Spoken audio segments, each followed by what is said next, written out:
friends, I am Arpit and I am here with today's analysis. Today is 27th of April and we are going to discuss three very important topics which are in news. One of them is an update topic. We had covered it earlier. Now there's an update on it. So the first topic which we are going to cover today is New Japan impacting Asia's geopolitics. Now, what is this New Japan? To understand this term, we need to go back to the end of Second World War, where Japan was ravaged by the two nuclear bombs on Hiroshima and Nagasaki by USA. Those bombings did end the Second World War, but completely ravaged Japan.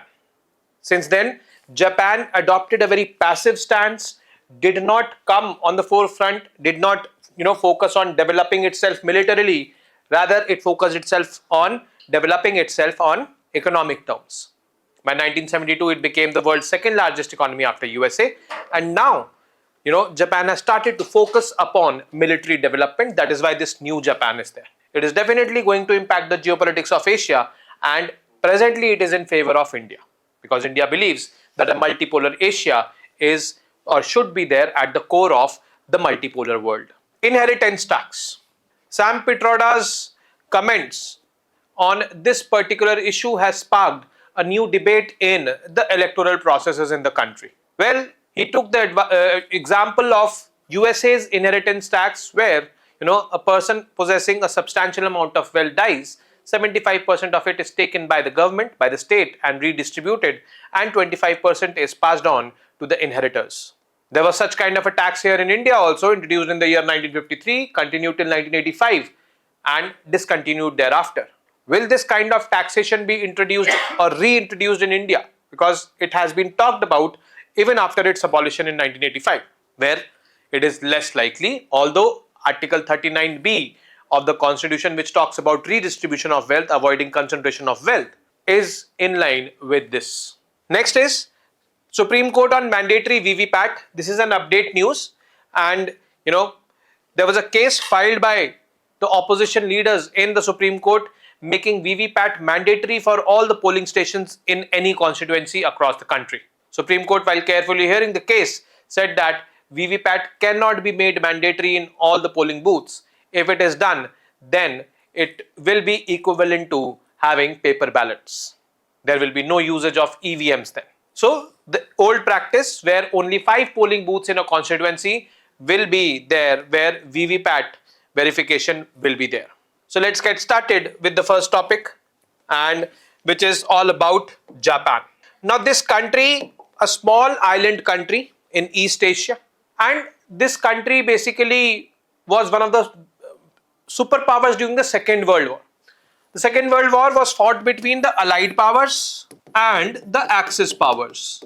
In the Allied powers, USA, UK, France and USSR were there. And in Axis powers, there were 3 countries: Japan, Italy and Germany. Now USSR made Germany surrender, and USA bombed Japan during the fag end of the Second World War.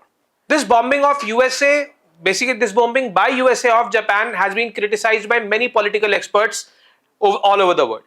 That there was no need of using a nuclear weapon, and that was the first time and the only time in the history of mankind when this nuclear bomb was used.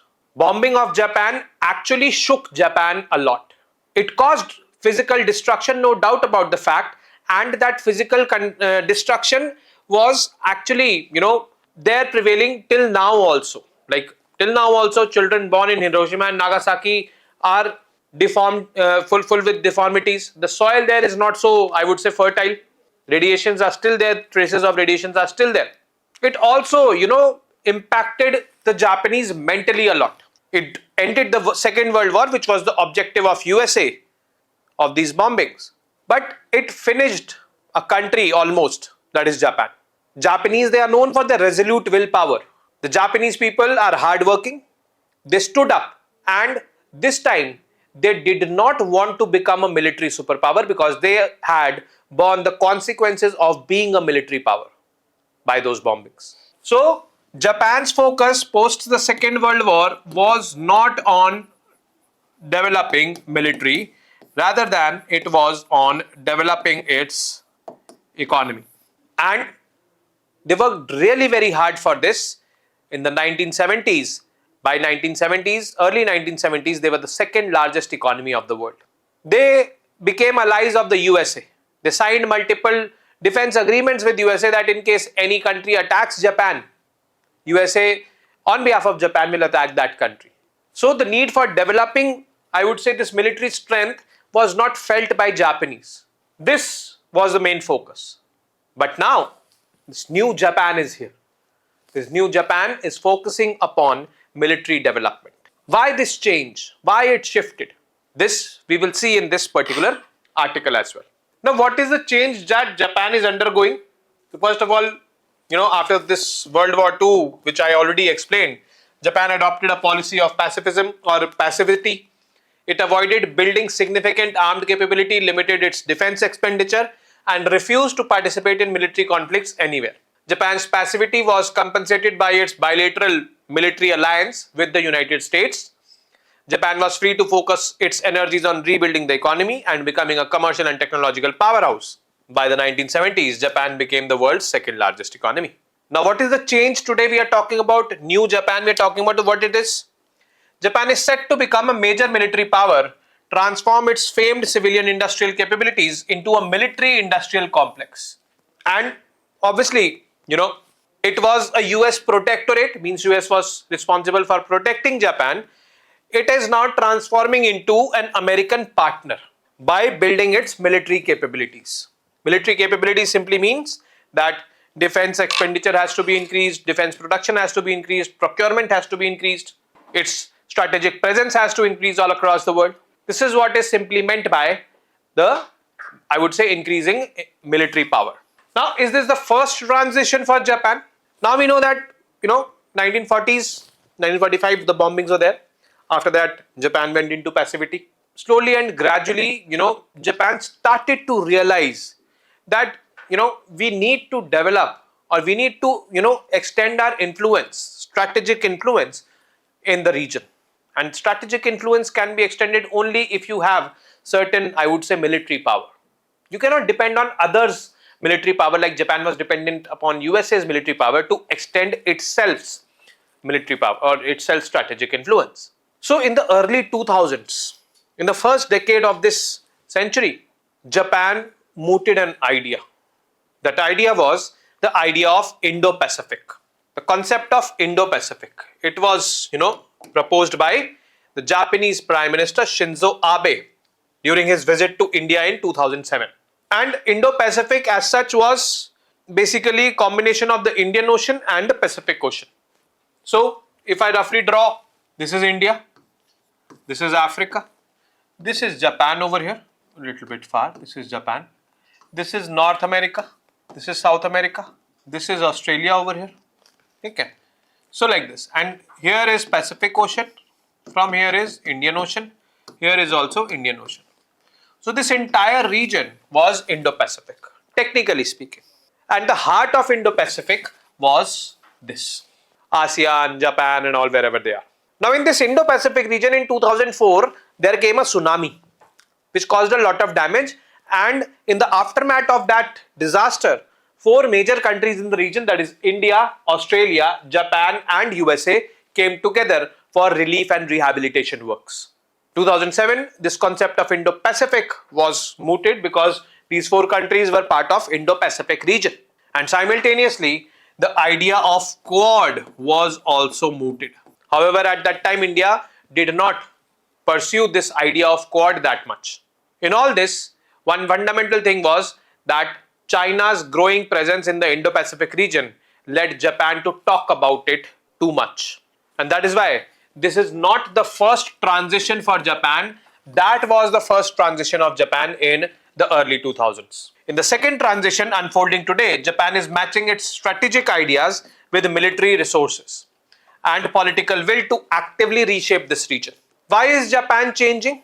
Basically, there are 2 reasons or two headings under which we can study the reasons. First is external reasons and the other is internal reasons. The US has long pressed Japan to take more active security posture earlier also, but Japan was comfortable in commercial focus and was unwilling earlier. But now, there are certain factors, external and internal factors, which have contributed to its reorientation in the 21st century. Now, what are the external factors? Rise of China is one such external factor, which is, I would say, making Japan to think in this direction. Second is the deepening military bonds between Beijing and Moscow, means the growing nexus between Russia and China. That is another reason, which is making Japan to think, we need to be a military superpower. Then the growing military capabilities of North Korea, Kim Jong-un uncle, in the vicinity of Japan. You need to have your own, I would say, strength, military strength. Then the fears triggered by the Trump administration. When Donald Trump was the president of USA, at that time Donald Trump, gave a hint that we are going to withdraw the support, military support we are giving to Japan, because it entails a lot of expenditure for us. Now, if that happens, then Japan will have to develop their own military capabilities. So these are the four external reasons which are responsible for this shift. Internal factors, basically there are conservatives in Tokyo who wanted to see Japan as becoming a normal power. Normal power means like other country who focuses on its military capabilities, like India focuses or any other country focuses, Japan should also focus. They argued that Japan has done enough to prove its credentials as a responsible citizen of the world, and the time has come for it to take responsibility for its own security and to contribute to the regional order. So this is what our internal reason means. There are internal political factions in Japan which are wanting to become a military superpower. Now, what is Japan doing exactly to become?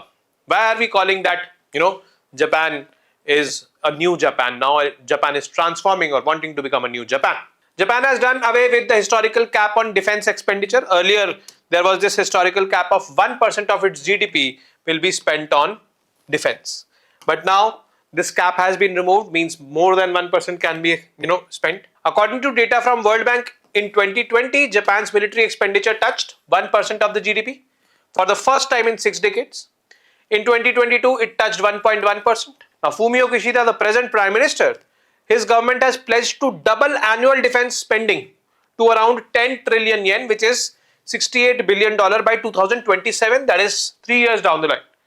Now, if this happens, Japan will be the third highest spender on defense after USA and China. So, and Japan has that capacity, it has a lot of money, it has deep pockets, so it can do. Japan has acquired and is in the process of further acquiring its own counter-strike capabilities in the form of cruise missiles. Now, a few days ago, we talked about this BrahMos cruise missile. They are very lethal. So, other cruise missiles like Tomahawk cruise missiles from USA, it is set to purchase 400 of these. And it is also building its own capacity in this domain. Late last year, Japan's cabinet eased its self-imposed ban. Actually, cabinet imposed a ban on itself. And that ban was ban on exports of lethal weapons to friendly countries. They will not export lethal weapons to friendly countries, promoting peace they wanted to. Japan approved a shipment of Japanese-made Patriot missiles to the US. Along with the UK and Italy, Japan is leading the Global Combat Air Program, a multinational initiative to develop the BAE Systems Tempest, which is a 6th generation stealth fighter. We also covered about 5th generation fighters. India has not yet developed 5th generation fighter, and they're talking about 6th generation.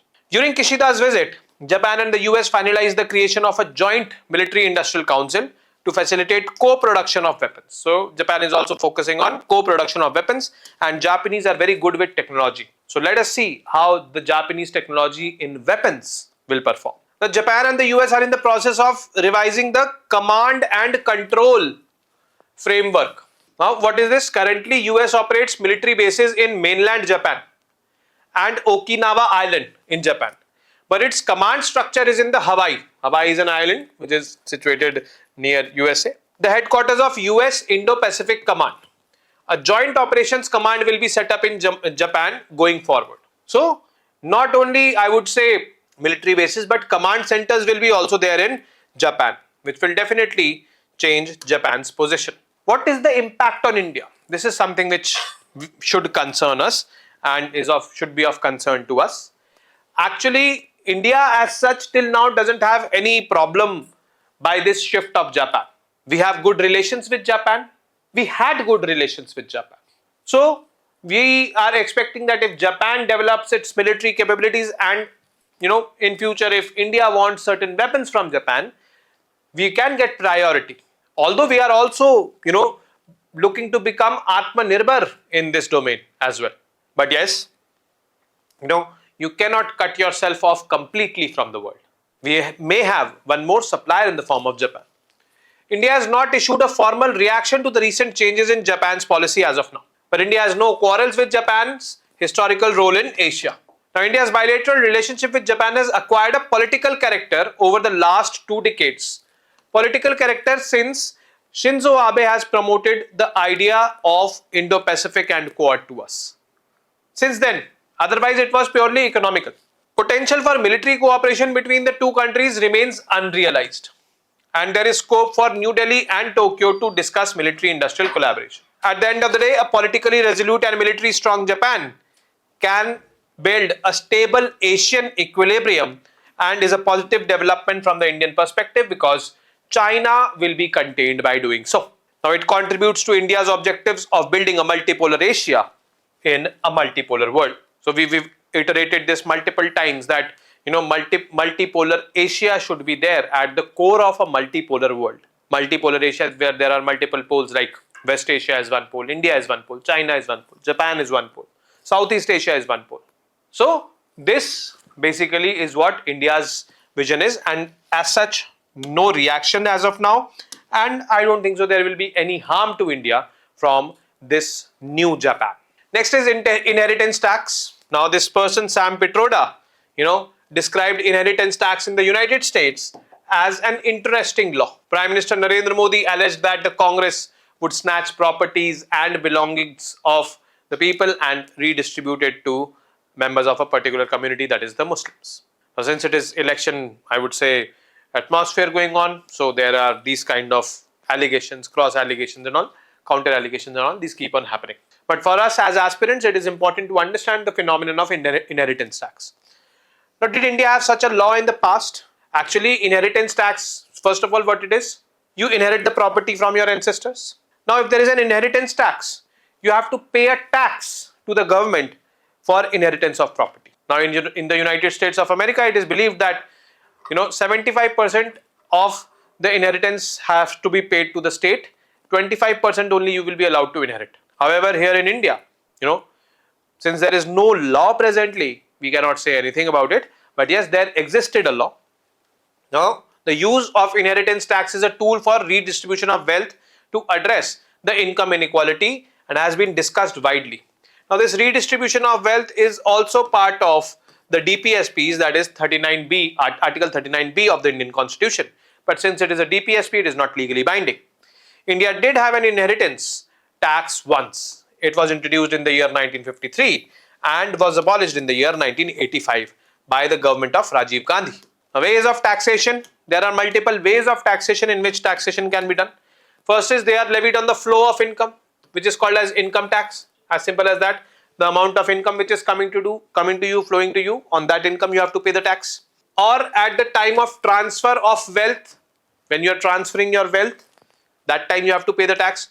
On the stock of wealth linked to the value of the owned assets, in that scenario you have to pay the tax.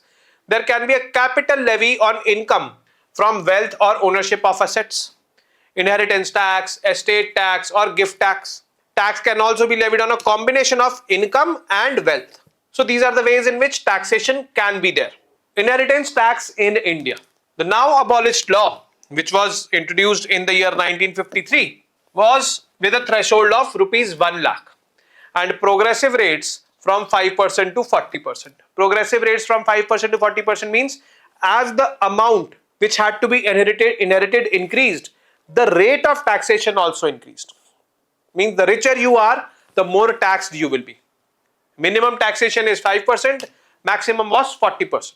And the inheritance value should exceed 20 lakh. This was the condition. Now the Estate Duty Act 1953 was amended in 1958. Now that inheritance tax was called as estate tax or estate duty. Now, in this amendment of 1958, it changed the definition of accountable person, lowered the applicable threshold, and redefined the slabs. This was abolished in the year 1985, and even after its abolition, the idea of inheritance tax remained alive. It was discussed by our former finance minister, Mr. Arun Jaitley also, and now again this is in news. People are discussing it, and Sam Petroda has fired this particular debate. And the last one is an update news, and the news which we covered was on April 4th. It was about Supreme Court to hear petitions on mandatory VVPAT, whether mandatory VVPAT should be there. VVPAT is basically a slip which gets generated once you click on the EVM, once you press the button on the EVM, and it is to verify that the party to which you have voted is actually your vote went to that party or not. Voter verifiable permanent audit trail or paper audit trail. This is the full form of VVPAT. So basically, the situation was that VVPAT was there. VVPAT, printing slips and all had to happen on 5 polling booths in a constituency. This was the norm, and the petitioners were wanting that it should be extended to all the polling booths. So Supreme Court said that it cannot be extended to all the polling booths. The existing practice of it being limited to 5 polling booths only will be practiced. Now, this demand was not there for the first time. Earlier, there was this Subramaniam Swamy versus ECI case in 2013, which also demanded this. Now, the topics are over. Now, we come to the MCQs. The first question is, consider the following statements and mark the correct one. Japan adopted pacifism after the Second World War. Japan is currently the second largest economy of the world. You have to answer among these two statements which are correct. Which Japanese PM introduced and promoted the geopolitical concept of Indo-Pacific? Very simple it is. I'm not going to read the options even, and I'm not expecting wrong answers over here. Which of the following are the reasons for Japan's shift towards becoming a military power? Increasing threat from neighbors, the growing Russia-China nexus, threat from the USA to withdraw its military support to Japan. So, which among these three are there? So, consider the following statements and mark the correct one. Inheritance tax was prevalent in India since 1953 to 1985. Inheritance tax levied was a progressive tax. So, only 4 questions today, and among these 4, you have to answer which one is basically correct. And with this, we come to an end of today's session. I will be meeting you tomorrow now with more such informative news pieces. Till then, you guys very well know what to do. Not repeating it today. Namaste. Jai Hind.